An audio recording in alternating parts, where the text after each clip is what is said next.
umaga po dito sa Montreal. Magandang gabi po dyan sa Pilipinas. Nandito na naman po ako. Matagal po kayong hindi nakapanood ng aking video. Ngayon po, naisipan ko pong gumawa ng vegan longganisa. Napakasarap at matitikman po natin yan. Masarap po dahil ang ingredients lang po niyan ay bawang at saka paminta. Pero bago tayo gagawa, papakita ko muna kung paano tayo maglinis ng bituka ng baboy, kung saan doon po natin ilalagay yung mga ground pork. Yun po. Tunghayan po natin kung paano at manood po tayo hanggang matapos itong video na ito.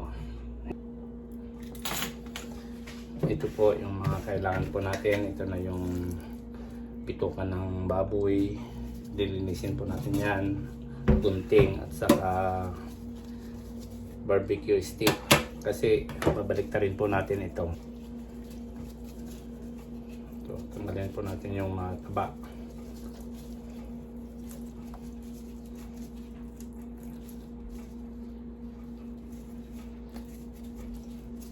Yan. Dapat ito ang kailangan po natin.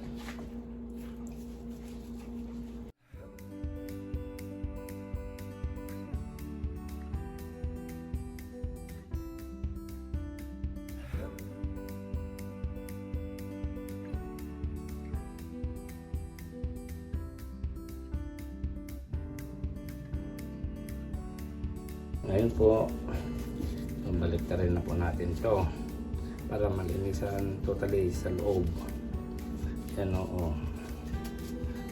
Tapos matanggal yung dulas-dulas niya. Simple lang naman. Kailangan lang tiyaga. Ayan na o. Baliktad na.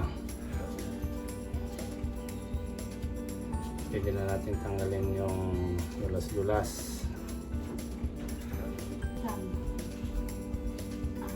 Yan, babaliktad na. Yes na, pwede na tayong magkuskus.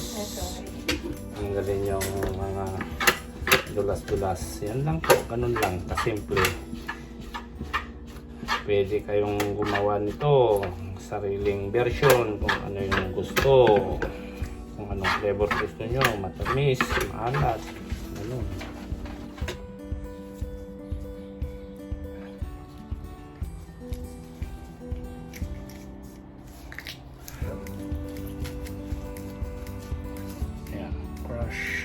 Garlic. Okay, ito na po mga kabayan. Ready na po yung gagawin po nating longganisa. Ito yung ground pork na 1 kilo.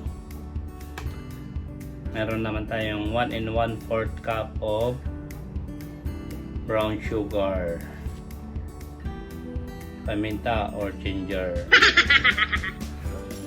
Toyo at saka linagyan ko ng konting oyster sauce. Meron namang aswete, patis, vinegar or suka. Of course, hindi mawawala yung garlic o bawang. Kasi ito yung nagpapasarap ng lasa. And of course, kailangan pa pala natin yung embudo. Improvised embudo, yung bote ng mineral water. At mas maganda yung medyo malaki ito. Kailangan natin ng gunting, pantali, at halos ko nang nakalimutan yung lilinisan kong bituka ng baboy. Ito na po yun, yung ginawa po natin kanina, yung lininisan. So we just mix it. Huwag kayong masawang mga nood, mga kababayan. Ito na, pisahan po natin yung bawang. Malinis po yung kamay ko para mas maganda yung mix po natin. Habang i-mix po natin itong bawang, ilagay na rin natin itong paminta.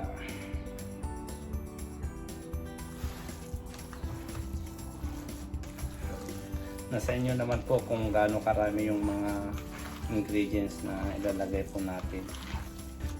pwede na nating ilagay yung soy sauce na may halong oyster sauce.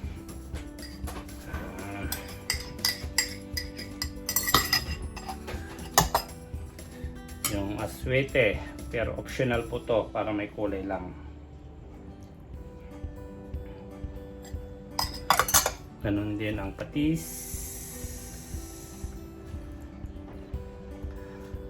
suka,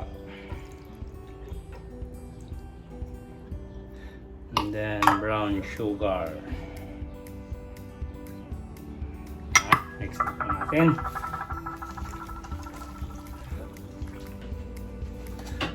Okay na po, ready na po. Na-mix na po natin yung pork, ground pork, at gagamitin na po natin itong ginawa po natin kanina na casing. Ayan, madali lang naman. Ilagay lang sa loob. Hawakan mabuti. Tapos ilagay para hindi masyadong mataas. Saglit. Ang masarap pa ito yung i-dry po natin, pahanginan natin para may preserve po yung mga ingredients. Ayan, ayan no.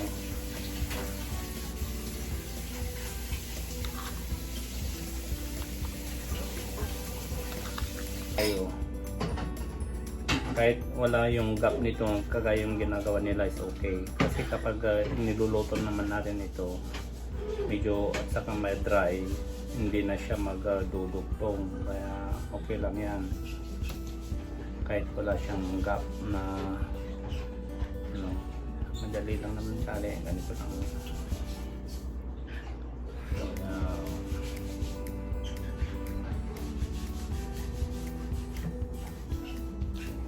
Okay, para pantay-pantay, pero ito naman hindi naman pang business, pang personal lang naman.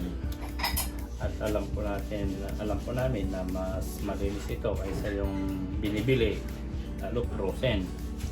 Hindi natin alam kung paano nila ginawa yan. Okay, naka 3 round na po tayo.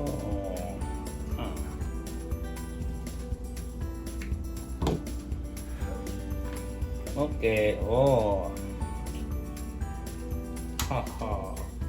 dami pa ulit po natin.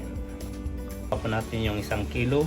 2, 4, 6, 8, 10, 12, 14, 16, 18, 20, 22, 24, 26, 28, 30, 32, 34, 36, 38, 40, 42, 44. 44 na piraso po yung nagawa po natin. Okay. Ang gagawin po natin ito, patutuin muna natin sa labas para mas masarap. Yan na po yung ginawa kong langgunisa. Ayan po mga kababayan ang aking video for today. Maraming salamat po sa panunod. Ingat lang tayo sa pandemic. Thank you po sa lahat ng mga subscriber ko na sa ating sumusuporta po sa akin. Kaibigan. Yan, yung mga kababayan po natin. So, don't forget to subscribe kung nagustuhan niyo itong video na ito, at i-like at comment. Yan po ang Vegan Longganisa. Thank you and God bless you po.